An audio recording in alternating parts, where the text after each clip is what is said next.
Սուրբ պատարագի ժամանակ Վեհափար Հայրապետի անունը զեղչելուն բնականաբար բացասական վերաբերմունք ունենք, նախ որովհետև դա կարգ ու կանոն է, դարեր շարունակ գալիս է ու դարեր շարունակ հոգևորականները,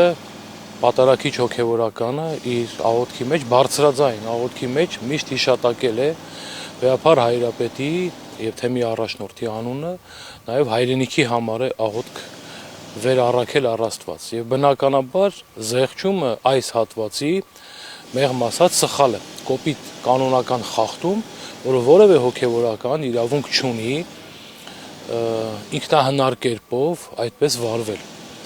Բայց պիտի ասենք, որ սա այս երևույթը մեր պատմության ընթացքում նոր երևույթ չէ։ Տեսեք, Ներսես աշտարակեցի կաթողիկոսի ժամանակ եղել է նման երևույթ Ռումինիայում եւ Կոստանդնուպոլսում, որ տեղի պատրիարքը եւ հոգևորականները զեղչել են ամենայն հայոց կաթողիկոսի անունը։ Եվ Ներսես աշտարակեցի վեհափարը ամեն ինչ արել է, 100-ից ավել նամակներ է գրել այս առիթով եւ ի վերջո հարցը լուծվել է հոգուտ եկեղեցու։ Հոդվածագիրը Արարատ ամսագրի մեջ այս երևույթի մասին անդրադառնալով ասում է, որ Վեհափար Հայրապետը Ներսես աշտարակեցին վերջի վերջո հասավ իր նպատակին եւ կանխեց ազգի երկպառակությունը։ Ուրեմն այստեղ շատ խորը իրողություն կա,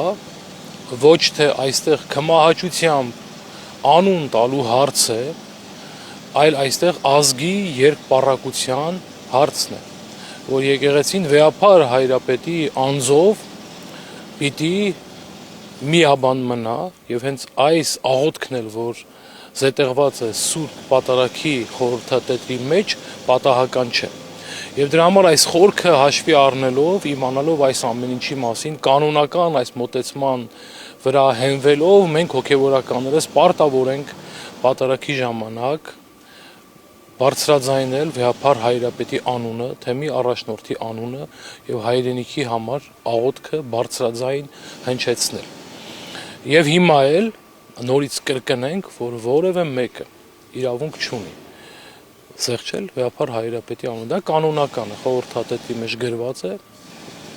օրինվածք չէ։ Եվ մենք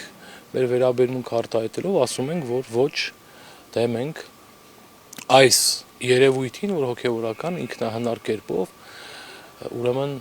զեղչում է Վեհափար Հայրապետի անունը։